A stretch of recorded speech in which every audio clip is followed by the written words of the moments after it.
இந்த லொகேஷன்ல தான் நான் எங்கேயோ இன்டர்வியூன்னு சொன்னேன். வெளியே போயா வந்துட்டானுங்க சொந்தக்காரன் பந்தக்காரன். சரத் என்ன ஆச்சு? உன்னை இனிமே இந்த ஆபீஸ் சைடு பார்த்தேன் அப்ப நான் சொல்லுங்க.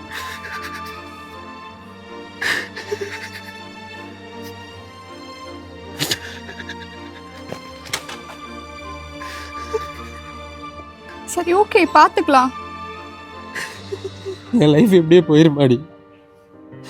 சுத்தி இருக்கிறவங்க எல்லாரும் என்ன ஏமாத்துறானுங்க. நானும் எவ்வளவு நாள் தாண்டி இப்படியே கஷ்டப்பட்டு ஓடிட்டே இருக்கிறது. தங்கச்சிக்கு மாப்பிள்ளை பார்க்க ஆரம்பிச்சிட்டாங்க. ஒரு அண்ணனும் நாசனம் முன்னாடி நின்று எல்லாத்தையும் நடத்தி வைக்கணும். ஆனா ஒரு அண்ணனா எதுவுமே பண்ண முடியலன்னு நினைக்கும் போது எனக்கு என்ன பார்த்தா ஒரு மாதிரி வெறுப்பா இருக்குதுடி. நீ எவ்வளவு நாள் தான் எனக்கே செலவு பண்ணிட்டு இருப்ப.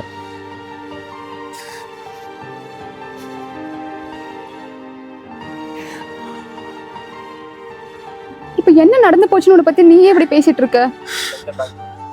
ஃபர்ஸ்ட் நீ சாப்பிட்டியா? பர்ஸ் வேற வீட்லயே வச்சுட்டு வந்துட்ட. முதல்ல போய் சாப்பிடலாம் வா, மத்ததெல்லாம் அப்புறம் பேசிக்கலாம். எனக்கு இப்ப எதுவும் வேணாம். எனக்கு கொஞ்ச நேரம் தனியா விடு போ. அதெல்லாம் அப்புறம் பாத்துக்கலாம். நான் போய் சாப்பிடலாம் வா. அதான் என்ன விட்டு போய் தொலை சொல்றேன்லடி போ. இப்ப எதுக்கு யார் மேல கோவத்தை என் மேல காமிச்சிட்டு இருக்க? சத்தியமா எனக்கு என்ன பண்றது தெரியல. ஒண்ணும் இல்ல பாத்துக்கலாம். அது ஏண்டி எல்லாரும் வீட்லயும் சொந்தக்காரங்க மேல வைக்கிற நம்பிக்கை கொஞ்சம் கூட பெத்த பிள்ளைங்க மேல வைக்க மாட்டாங்க. விட பாத்துக்கலாம் ஒண்ணும் இல்ல. எனக்கு பிடிச்சதான் படிக்கணும்னு ஆசைப்பட்டேன். ஆனா எங்க அப்பாட்ட இல்லாத போல சொல்லி அதை படிக்க விடாமலே ஆகிட்டானுங்க. இந்த இன்டர்வியூக்கு அனுப்பி விட்டதும் அந்த சொந்தக்காரங்க பேச்ச கேட்டுதான். இப்ப இங்க கழுத்து பிடிச்சி வெளியே தள்ளது காரணமும் மேனேஜரா வேலை பார்க்குற என் சொந்தக்காரன் தான். இவனுக்கு ஏன்டி நம்மள வாழ விட மாட்டானுங்க, வளர விட மாட்டானுங்க. ஒரு மாதிரி வாழ சத்துற போல இருக்குது.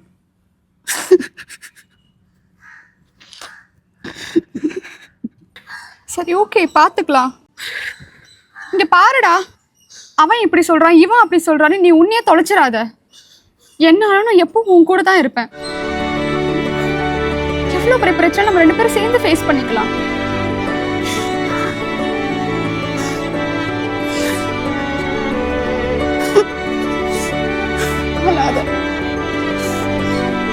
சரி ஓகே போலாமா? இப்படியே இருக்கலாமே. இப்படியே இருந்தா எனக்கு முதுகு ரொம்ப வலிக்கும். உண்மையிலே எனக்கு பசிக்குதுடா. போலாமா? சரி ஓகே. இப்போ இருக்கிற இந்த ஜென்ரேஷனில் ஒரு ஃப்ரெண்டாவோ பார்ட்னராவோ இந்த மாதிரி பொண்ணுங்க கிடைக்கிறதுல அவ்வளோ ஈஸி இல்லைங்க. எவ்வளோ ஸ்ட்ரகிள் வந்தாலும் தயவு செஞ்சு மிஸ் பண்ணிடாதீங்க.